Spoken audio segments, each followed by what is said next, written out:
Attachment theory offers a profound lens through which we can understand our deepest connections. It sheds light on the invisible threads that weave the fabric of our relationships. It's often described as one of the most impactful theories in psychology because it helps to explain our behaviors in so many ways. It's not just in romance, but actually, basically, it's in everything. It's an explanation of our own trust and connection patterns, whilst also providing a framework to recognize these patterns across different individuals. Every interaction we have is a chance to nurture trust or erode it. Perhaps you're working with someone who turns up late to a meeting or makes a mistake in a document. To maintain a secure attachment, you should make them feel valued and understood, whilst also outlining improvements that need to be made without being overly threatening. If you were to just make them look stupid or make them feel that their job is at risk, that can erode trust. Yet, if you give them a free pass to just screw things up as much as they like, that's a one-way ticket to terrible work standards. Now, depending on that person's attachment style, you might need to have quite different conversations. Some people might be crushed if you're too harsh on them, whilst others might need harsher feedback to be able to register that it's important. Now, the biggest relationships in your life are, of course, romantic and the relationships between parents and their children. It's these relationships where our attachment style is most exposed and vulnerable. It's where our behaviors can become amplified and also have the most impact on those around us. By learning how different attachment styles work, we can create empathy for others and deepen our understanding of ourselves.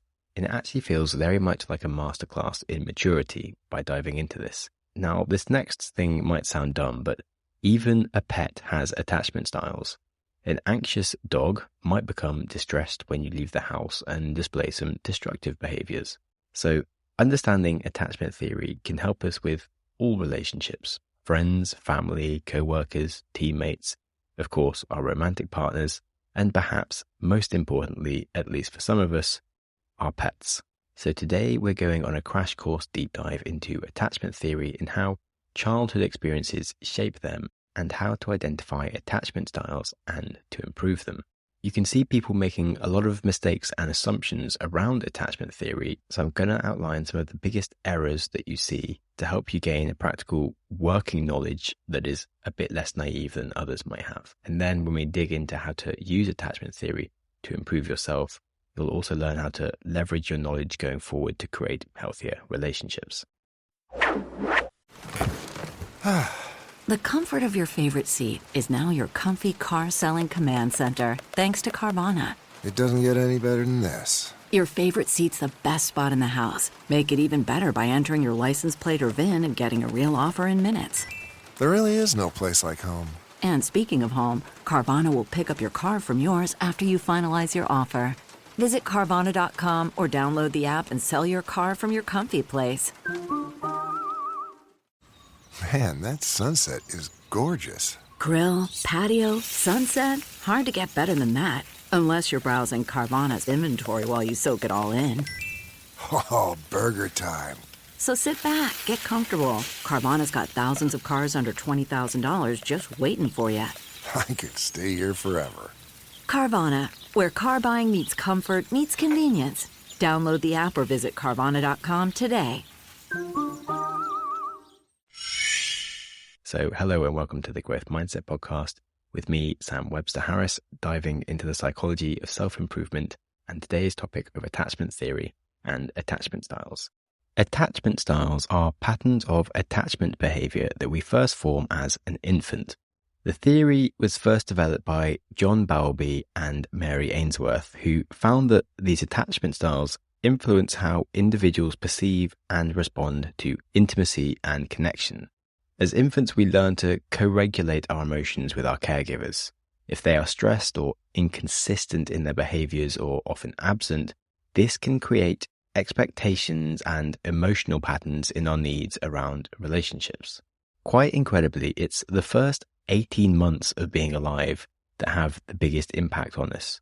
Of course, the entire parenting journey until the child eventually leaves home will still have effects, but not as much as those first 18 months.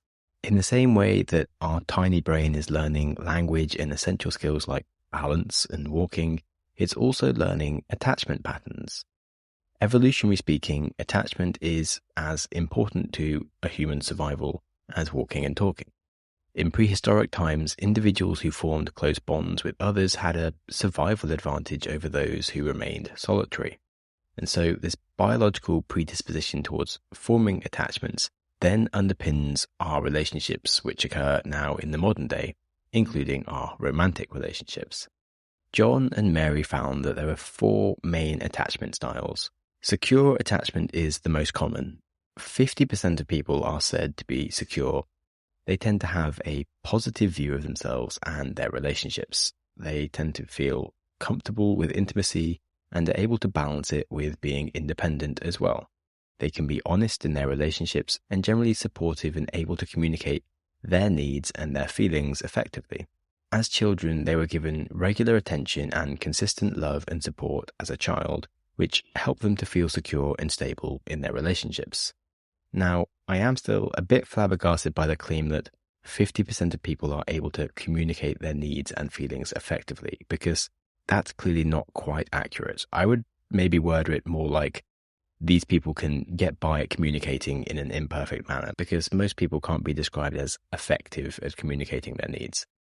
Anyway, next we have anxious attachment. They often need higher levels of attention and intimacy from their partner, and they need someone who's able to provide consistent responsiveness to any of their needs and to perhaps supply them with regular reminders of their love and approval for them. They tend to have a fundamental negative view of themselves and worry about whether their partner loves them back. As a child, they were often neglected or only shown inconsistent affection, whilst perhaps sometimes being made to feel bad for their needs. This means their nervous system is on alert around those that they love, and they have an expectation that it could collapse at any moment. The anxious attachment style can appear sometimes clingy and dependent due to fear of rejection, whilst experiencing rapid and severe emotional highs and lows based on their perception of the relationship, which may or may not match actual reality. Perhaps, say, a partner doesn't pick up some calls or text back because they have some back-to-back meetings.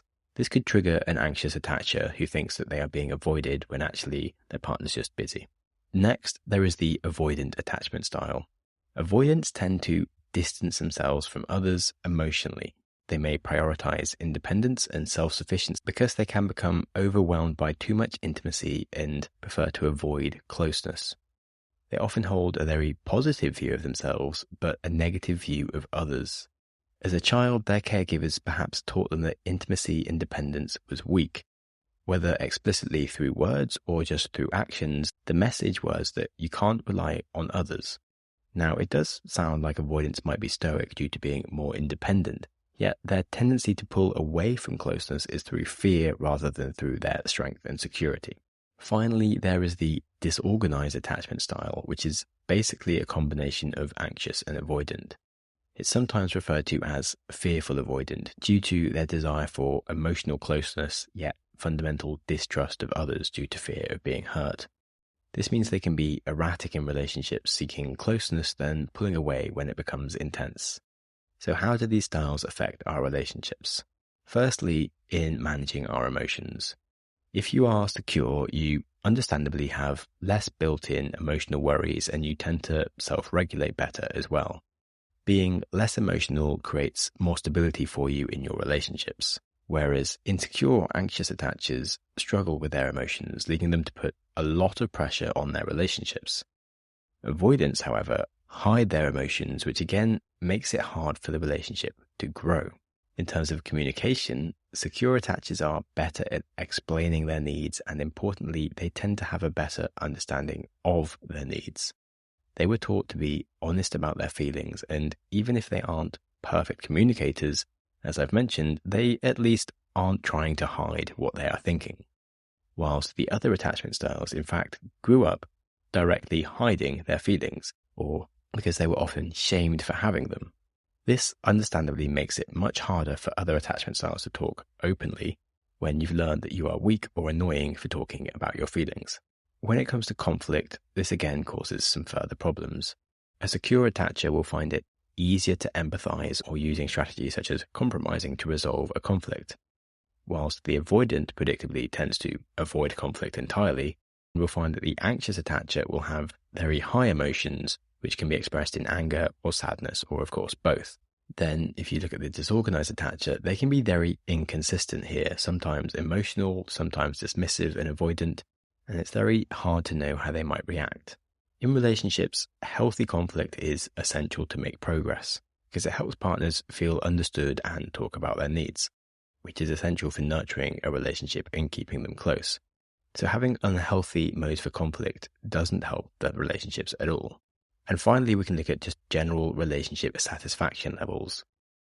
Being a secure attacher is linked to higher relationship satisfaction, trust, and commitment, whereas anxious and avoidant styles do tend to be less satisfied due to their difficulties faced whilst managing their emotions and trusting others.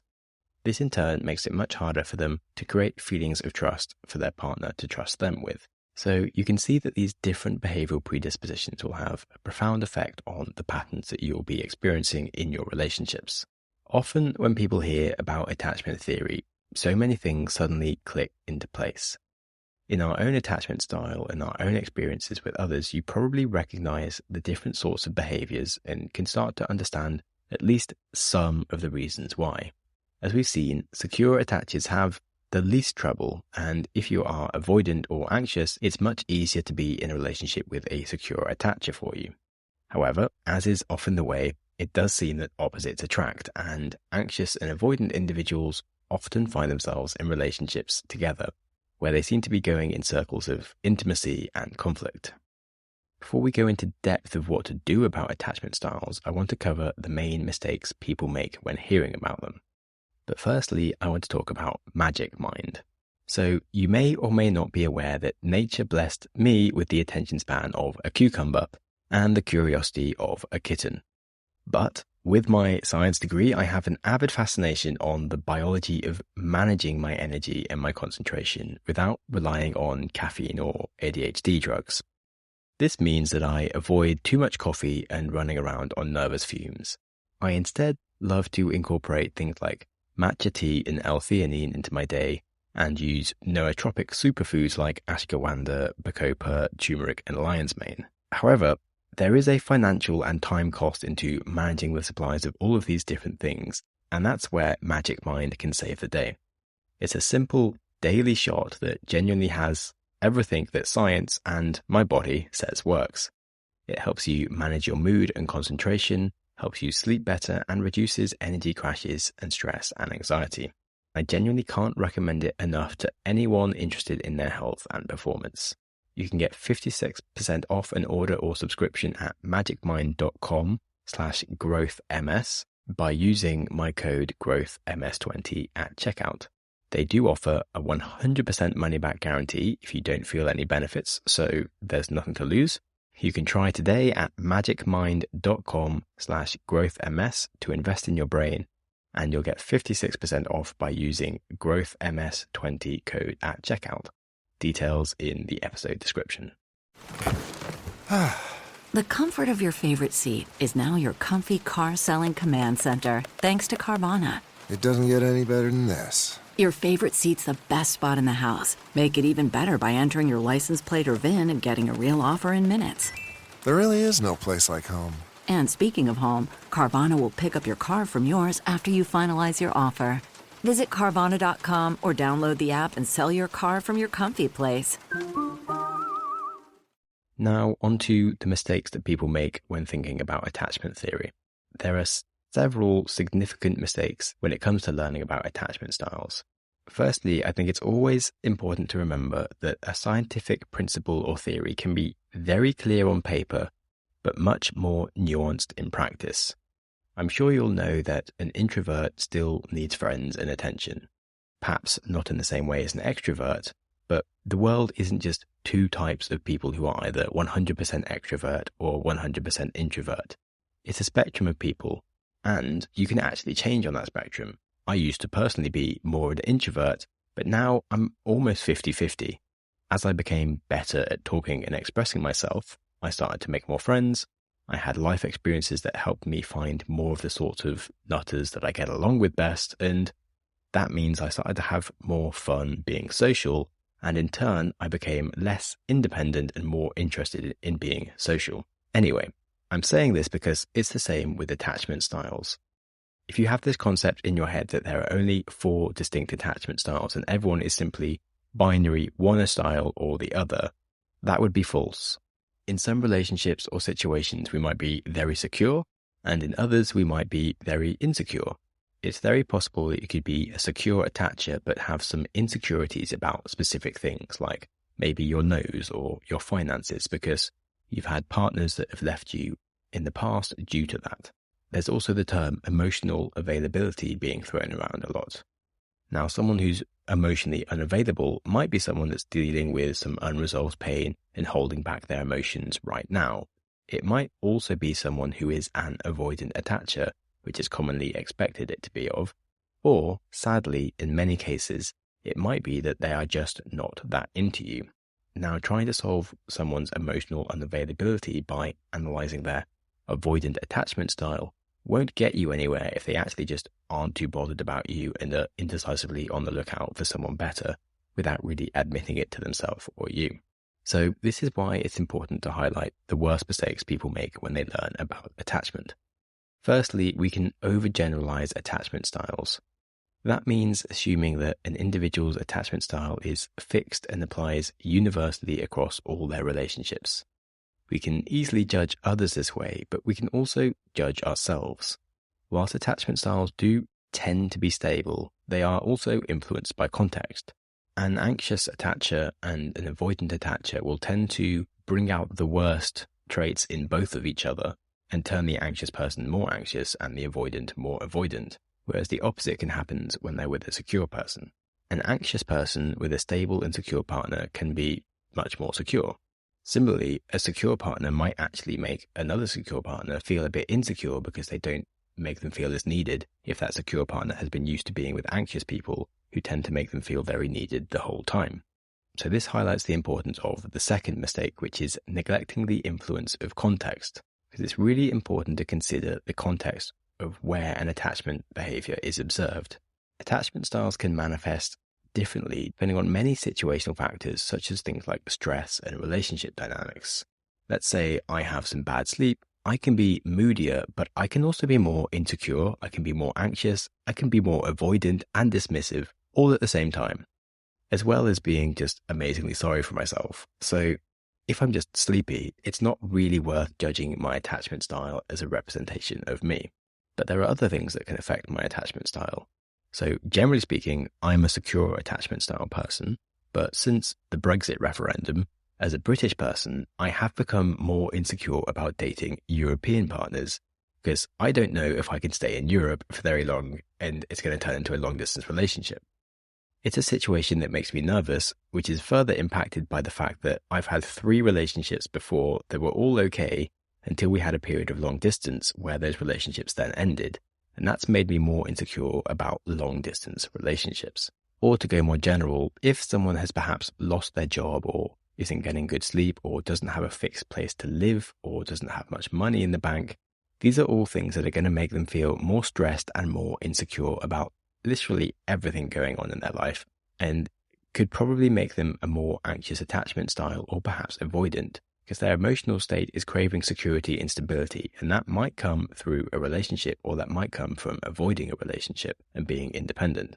I think it's also interesting to note here that if you work as a digital nomad, that can be great, but by lacking a stable home, that can make some people much more anxious. So if you are prone to being insecure, you might not want to idolize the digital nomad lifestyle because it actually might be horrible for you. Now, the third mistake people make is stigmatizing certain attachment styles, because I think it's very easy to label things as good and bad. And as you can probably tell by now, that in general, any attachment style that isn't secure has been labeled as bad. So if you're anxious or avoidant, it can be considered inherently problematic or undesirable, and that could be a mistake. If you live with a label that says that you are just a broken person, that only secure attachment is good, that would be inaccurate. In the same way that it took me a while to lean into the strengths of ADHD without letting the weaknesses be a blocker, you can do the same for attachment styles. By understanding your attachment style and your needs, you can be proactive about expectations and create just as healthy a relationship as anyone else can. An anxious attacher can actually use their needs as a strength to be more attentive and make the relationship more secure by how clearly they value it. An avoidant can be great at giving space for a partner who is maybe career-focused, whereas actually a secure person can make a partner feel anxious sometimes by not seeming too worried about things. So even a secure attacher can still need to work to create a good relationship, and they aren't actually perfect.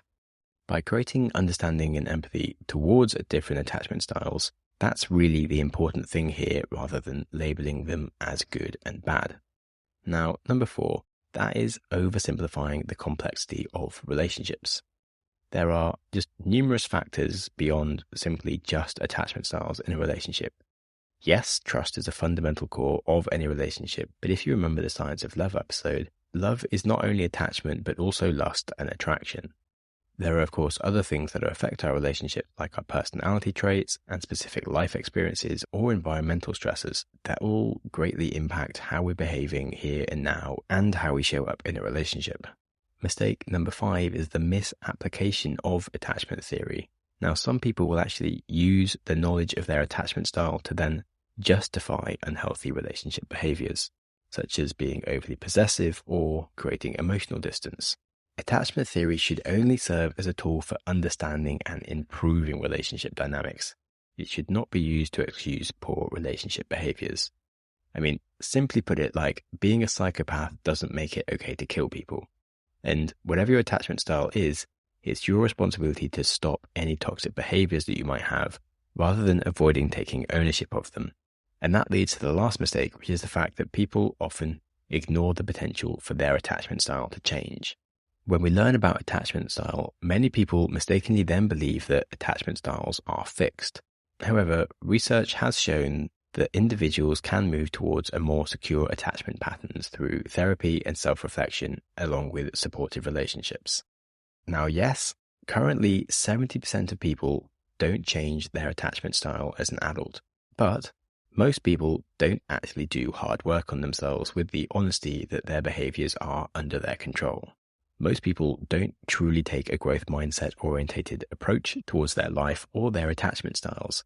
And that means that if you're willing to, you can absolutely improve your relationships and change your attachment style.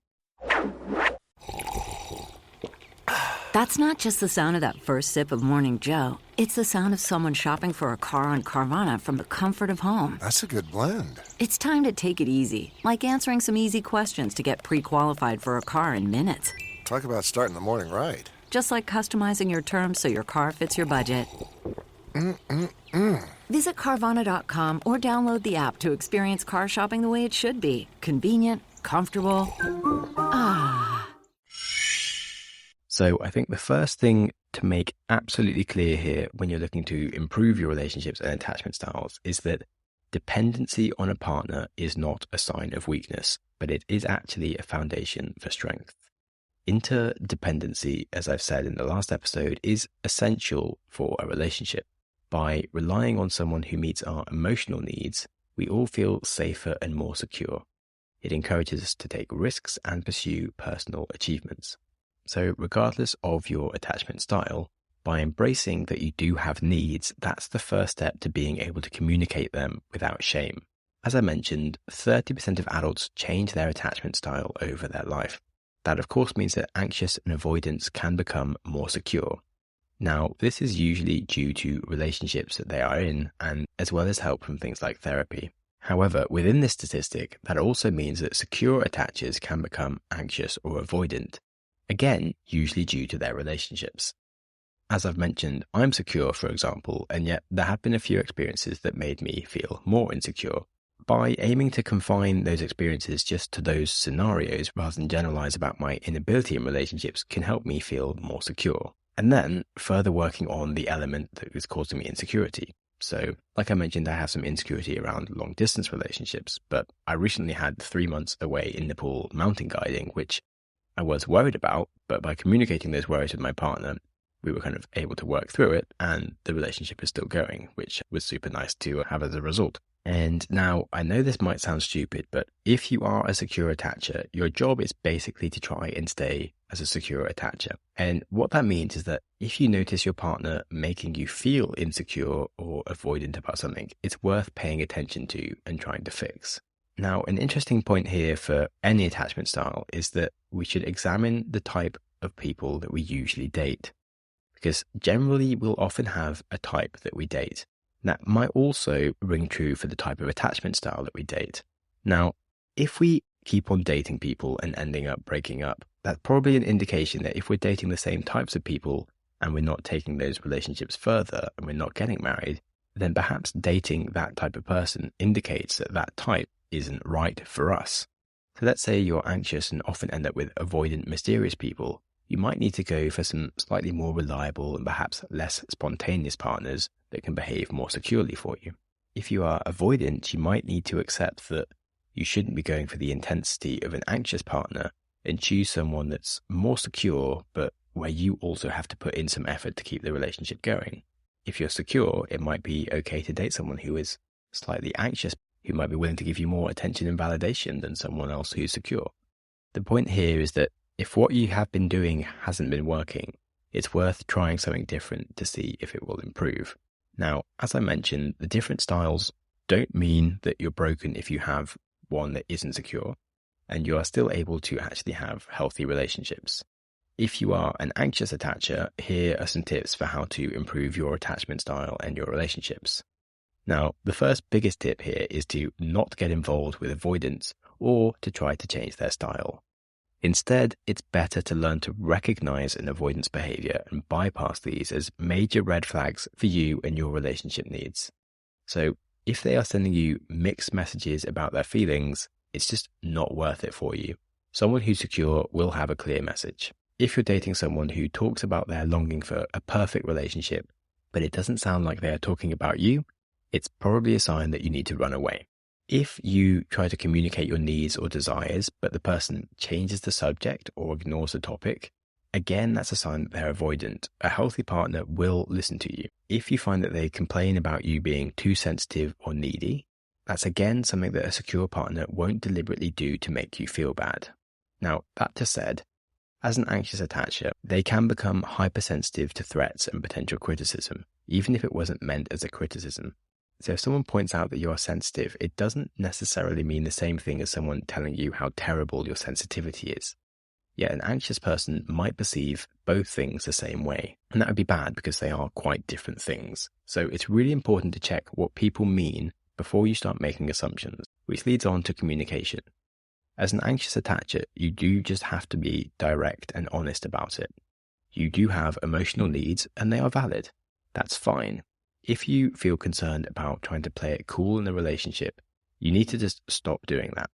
If you start a new relationship, speak up about your emotions and just get your crazy out. Be open about it. By being your authentic self, you'll be able to find partners that are okay with that. Whilst if you cover up your style and pretend to be more independent and mysterious, it's more likely to attract someone who's avoidant. The other critical lesson here is for anxious attachers to slow down. Now, all of us can get excited and overwhelmed by emotions, but for anxious attachers, they can get attached incredibly fast. Once their system is activated, they are just hooked, and so it makes sense for anyone who's anxious to try and encourage more distance. That means maybe waiting for a few dates before you have sex, and perhaps not seeing a new partner every day in the first few weeks or months. Now, a secure person will be fine with this, whereas an avoidant will probably get bored, and that's exactly what you want. Now, if you're avoidant, you might at times feel lonely, even in a relationship, and you might perhaps wonder if there's someone better out there. You might have some very rigid views of what you're looking for and hyper-focus on small imperfections of your partner whilst idolizing a past relationship perhaps. Avoidants also tend to fall into relationships that can't go anywhere, like a relationship with a married partner or someone on the other side of the world. They also tend to keep a lot of secrets in relationships and might answer personal questions quite vaguely. Avoidance can very easily fall into the trap of self-reliance. Western culture does celebrate independence, and avoidance can feel like they are being very stoic. However, confidence sounds great, but assuming that you can take care of all of your needs by yourself can mean that you're bad at accepting help that you do genuinely need, and it also leads to them ignoring the needs of others. Their tendency to idolize the ghost of a previous partner or an imaginary perfect partner only makes things worse. The issue here is that it's very hard to change this mindset. If the avoidant believes that the problem lies in their partner's unworthiness, it's nothing to do with them, it's the fact that their partner isn't good enough. Interestingly, the most consistent intervention that helps an avoidant change their relationship style is a near-death experience. After having a life-changing trauma due to illness or an accident or maybe a death of a family member, this can unseat their belief system and create a catalyst for self-awareness and responsibility in their relationships. Now, anxious partners that are listening to this, I know what you're thinking, and no, don't hospitalize or gravely injure your avoidant partners. I do agree this might be a very sensible strategy, but it is illegal, so let's move on before I give you too many other ideas. Anyway, avoidance, do watch out. Firstly, some advice might be to stop giving into the belief that self-reliance is king, because it isn't. Secondly, investigate your deactivating strategies, like what way are you pushing your partners away, and can you identify those and stop them from happening? Thirdly, try to prioritize relationships with secure attachers, and don't mess with the lives of anxious attachers because it just doesn't help you or them. Fourth, as an avoidant, stop daydreaming and fantasizing about a ghost partner of an ex or an imaginary future perfect partner, because again, it's never going to make you happy, it's just going to make you restless. As they say, desire is a contract with yourself to be unhappy until you get the thing, but you're never actually going to get the thing because it's a fantasy, so you need to stop fantasizing. Instead, you need to focus on being actually stoic and learning to practice gratitude. Try making a list of the great qualities of your partner and all of the things that they do instead, and then try to maintain ways to be grateful for that. And these are some really big steps that you can do to push yourself in the right direction. Now, I know that speaking this, that most avoidants who are listening will still be in the first section of just not thinking that it's a problem. So this is as much for anyone who's with an avoidant to understand rather than the avoidant themselves. Anyway, this has been a really fascinating topic to dive into, and I wish I had a lot more time to go into it because there's so much stuff to really cover. I feel attachment can really be an entire season in itself if you start looking at the deeper questions, like correctly diagnosing your style and your partners, how to make each different relationship dynamic work, how to navigate conflict, what happens if these styles become abusive, and when do you decide to end a relationship? And if you fake being a secure partner, can you fake it till you make it? And what about fostering the right attachment style in a child when they're growing up? Well, I don't quite have the time and experience to write a full book on this, but I will be getting Jessica Baum, who is a really good author on attachment, on the podcast in a few months' time. So you can look forward to that. And until then, we'll have the next week's episodes on boundaries and choosing the right partner for us that will certainly help us in the right direction. Thank you so much for listening. And if you enjoyed the episode or found anything useful, do please share it with someone you think would like it, and or give me a comment because it's very much appreciated and helps other people find the show. Remember that life is very short and to be enjoyed, and there's no point putting off enjoyment until you've hit some arbitrary goals, because that's not how it works. So be kind to yourself, and whilst you're at it, be kind to someone else too.